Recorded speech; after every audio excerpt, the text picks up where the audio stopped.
Welcome back to Expresso Perth. और Melbourne के बाद हमने जिक्र किया था पाकिस्तान की टीम तैयार है एक बार सिडनी में अपना टैलेंट दिखाने के लिए। टीम में तब्दीली भी मुतवक्के है, हो भी सकता है कि साइम अयूब आ जाएं।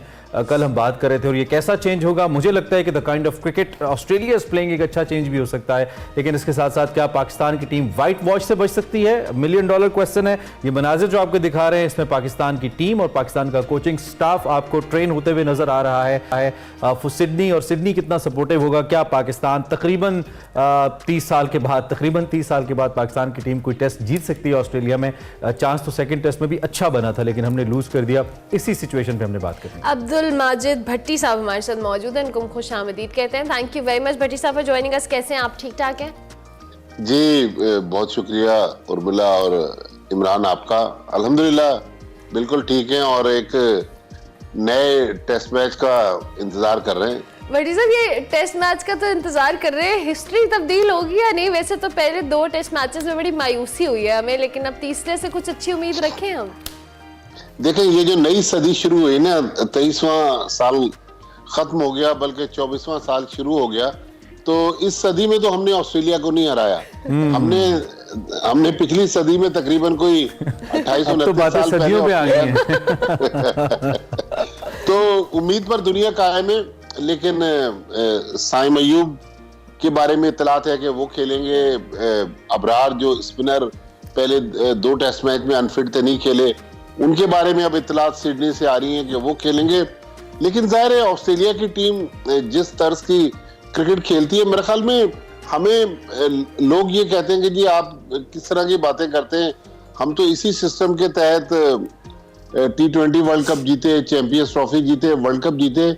हम पैचेस में अच्छी परफॉर्मेंस कर रहे हैं, व्हाइट बॉल में हमारी टीम अच्छी है, T20 में तो बहुत अच्छी है, लेकिन टेस्ट क्रिकेट में अभी भी बड़ी टीमों को उनके मुल्क में जाके हराना पाकिस्तान के लिए खासा मुश्किल है। तो उम्मीद मुझे जरूर है, ख्वाहिश भी है, लेकिन ऑस्ट्रेलिया की टीम जिस तरह की टीम है, प्रोफेशनली जितनी स्ट्रांग है, मुझे पाकिस्तान का जीतना काफी मुश्किल नजर आ रहा है। डेविड वार्नर का आखिरी मैच है, कितने कैच छोड़ने चाहिए हमें उनके इस वक्त? क्योंकि हम उनको ये प्रोटोकॉल देते हैं।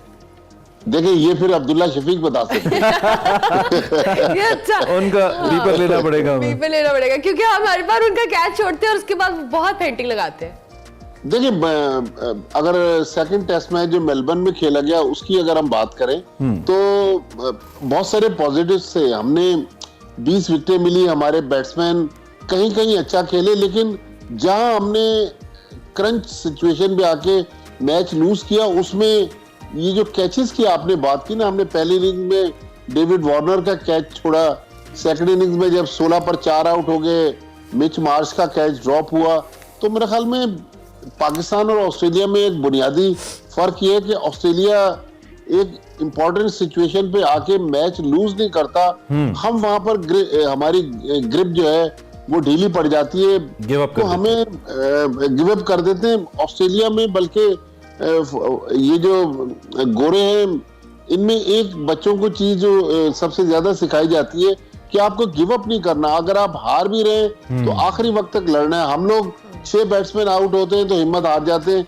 हमारी टेल जा रहे हैं, आ रहे हैं, चंद 15-20 रन पर पूरे हमारे टेल अंडर्स आउट हो जाते हैं। तो माजिद भाई, मुझे लगता है ज्यादा कह दिया। हम तो ऊपर की 2-3 विकेटें जाती हैं तो बस फिर पीछे वाले समझते हैं कि अब हमारा जी का जाना ठहर गया। अच्छा, ये जो फिटनेस का मसला, मैं इस पे आपका कमेंट चाहता हूं, बिकॉज मुझे लगता है कि इस वक्त सबसे इंपॉर्टेंट चीज इससे पहले जो इग्नोर होती रही है वो फील्डिंग पाकिस्तान की और अब फिटनेस पाकिस्तान की। और मैं तो वर्ल्ड कप का सदमा नहीं भूल सकता जिसमें शाहीन बाहर गए और हमने वर्ल्ड कप लूज कर दिया। वो सदमा अभी तक और पता नहीं कब तक चलेगा। तो इसके ऊपर कोई खास स्ट्रैटेजी हमें चाहिए, प्लेयर्स के ऊपर उनके सीजन्स के मुताबिक प्रॉपर्ली हमें एक डिवीजन बनानी है कि प्लेयर्स जो इसका शिकार ना हो किसी किस्म की फिटनेस मैल फंक्शनिंग का। इसके लिए क्या चाहिए? आई मीन फिटनेस के मसले के ऊपर जरा कमेंट कीजिएगा। देखिए इमरान, आपने बड़ा एक सीरियस नुक्ता सुबह छेड़ दिया। हमारा देखिए मसला ये है कि हम बाज प्लेयर्स के मामले पर कॉम्प्रोमाइज कर जाते हैं। तो फिटनेस के मामले पर अगर हम एक स्टैंडर्ड प्रोसीजर बना दें कि हमने कॉम्प्रोमाइज नहीं करना। आजम खान दुनिया की सारी लीग्स में परफॉर्म कर रहे हैं, मोइन खान के जो साहबजादे हैं, लेकिन जब फिटनेस की बात आती है, देखिए हमने आजम खान की फिटनेस पे कॉम्प्रोमाइज किया, उनको अभी रिसेंटली T20 टीम में डाला है। जी। अब आजम खान ने वादा किया है कि मैं अपनी फिटनेस को बेहतर करूंगा, तो मेरे ख्याल में जब तक हम फिटनेस पे कॉम्प्रोमाइज करेंगे, बाज हमारे प्लेयर्स वो तो अब फिटनेस पे काम ही नहीं करते। अब बल्कि अक्सर लोग पूछते हैं कि भाई वो यो टेस्ट आखिरी बार कब हुआ, तो पाकिस्तान में माजी में ये होता था जब टीमें सिलेक्ट होती थी उससे पहले फिटनेस टेस्ट हुआ करते थे। अब वो कल्चर नहीं है मेरे ख्याल में। जब तक हम फिटनेस का कल्चर नहीं लाएंगे, हम मेरिट का कल्चर नहीं लाएंगे। मेरिट से मुराद ये नहीं है कि कोई सिफारशी प्लेयर आ रहे हैं। अगर किसी प्लेयर की 19-20 फिटनेस है तो फिर उसको टीम में सिलेक्ट नहीं होना चाहिए। दुनिया की जो बड़ी टीमें हैं like India, Australia, England, New Zealand, इनका आप फिटनेस लेवल देखें और हमारे प्लेयर्स का फिटनेस लेवल देखें, बिल्कुल, तो जमीन आसमान का फर्क है। हम पाकिस्तान टीम में लाकर प्लेयर्स को फिट कर रहे होते हैं। मेरा सवाल ये है कि अबरार अहमद अगर अनफिट थे तो अबरार अहमद को आपने 2 टेस्ट मैच क्यों ट्रेवल करवाया? नुमान अली बगैर खेले आ गए, खुर्रम शहजाद एक टेस्ट खेलकर अनफिट हो गए। तो मेरे ख्याल में हमें फिटनेस पे अगर कॉम्प्रोमाइजेस करेंगे तो इस तरह की दुख भरी खबरें, अच्छा, इस तरह के नतीजे में मिलेंगे। भट्टी साहब, जैसे आप फिटनेस की बात करें और यही बात अगर हम फिटनेस को लेके या एक प्लेयर की परफॉर्मेंस, एक मैच की परफॉर्मेंस पे हम उन प्लेयर्स को जज भी कर लेते हैं। आपके अगर किसी ने एक, जैसे आपने अभी आजम खान की बात की कि उन्होंने लीग्स में बड़ा अच्छा खेला, वो T20 स्क्वाड का हिस्सा है, इसी तरह और बहुत सारे प्लेयर्स हैं जिनको लीग्स में या किसी एक मैच की परफॉर्मेंस में टीम में शामिल किया जाता है, फिर हमें रियलाइज होता है कि नहीं इसने तो एक मैच में अच्छा परफॉर्म नहीं किया, अब हम इसको साइड पे कर देंगे। तो उससे उस बेचारे का करियर तो खराब होता ही होता है। जो एक मैच के ऊपर हम जजमेंट देते हैं एक प्लेयर को लेके, उस हवाले से भी कमेंट करें। देखें, अब डेविड वार्नर की आप बात कर रहे थे। डेविड वार्नर आखिरी टेस्ट मैच खेल रहे हैं, हो सकता है कि वो इस टेस्ट मैच में सेंचुरी कर जाएं, लेकिन क्रिकेट ऑस्ट्रेलिया ने तय कर लिया है कि अब डेविड वार्नर को इसके बाद हमने नहीं खिलाना। वहां पर ये चीज पहले से तय होती है। हमारे यहाँ ये नहीं है। हमारे यहाँ अगर किसी ने 50 कर दिए तो कहेंगे अरे भाई आखिरी टेस्ट मैच में फलां प्लेयर ने 50 रन किए थे। तो जो सबसे अफसोसनाक चीज है इमरान और उर्मिला कि हमसे मुराद है कि मीडिया भी अब बहुत सारे प्लेयर्स का तर्जुमान बना हुआ है। अगर मैंने किसी प्लेयर्स को गिराना है तो वो सेंचुरी भी बना देगा तो मैं कहूंगा नहीं यार ये तो बहुत खराब परफॉर्म कर रहा है, इसकी क्या क्लास है। अगर मैंने किसी प्लेयर को प्रमोट करना है तो उसकी लाख बुराइयों समेत मैंने उसको तस्लीम करना होता है कि नहीं जी ये तो वर्ल्ड क्लास प्लेयर है।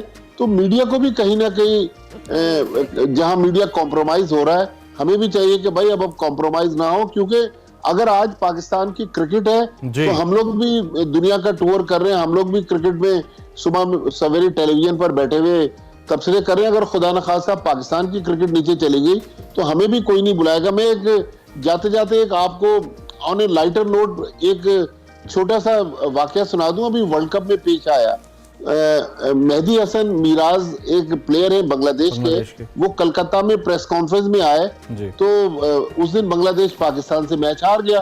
तो उनसे एक सहाफी ने सवाल किया कि भाई आप पाकिस्तान से हार गए तो क्या आप चैंपियंस ट्रॉफी के लिए क्वालिफाई कर सकेंगे? उसने कहा भाई आप इतने खुश ना हो, अगर हम क्वालिफाई ना कर सके तो पाकिस्तान फिर बांग्लादेश के सहाफी भी नहीं जाएंगे। तो लिहाजा सहाफियों very good, that was a good answer.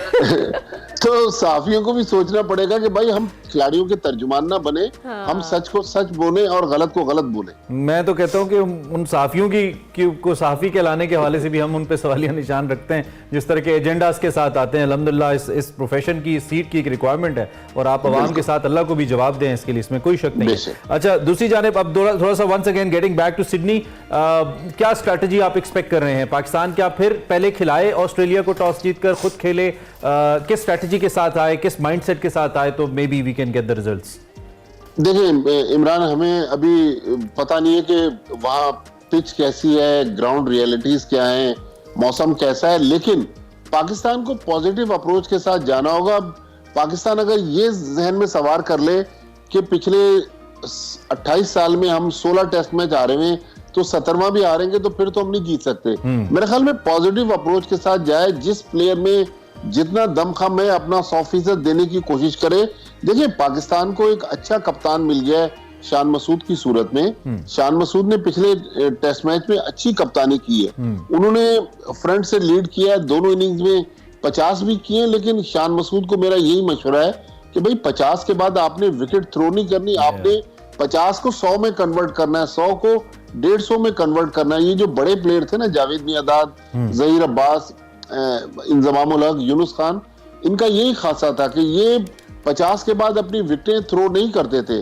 तो मेरे ख्याल में पाकिस्तान पॉजिटिव माइंडसेट के साथ जाए, जो पॉजिटिव्स पिछले मैच में थे उनको बेहतर करे, जो गलतियां हुई उनमें बेहतरी लाए, तो पाकिस्तान टीम अगर मैच जीते ना भी और लड़कर हारे तो मेरे ख्याल में शायकीन इतने मायूस नहीं होंगे।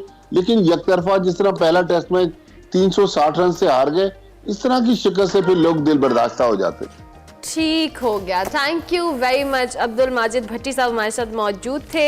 सिडनी टेस्ट के हवाले से जो उनका हम कमेंट ले रहे थे, फिटनेस पे भी बात की और दीगर इसको भी हमने डिस्कस किया।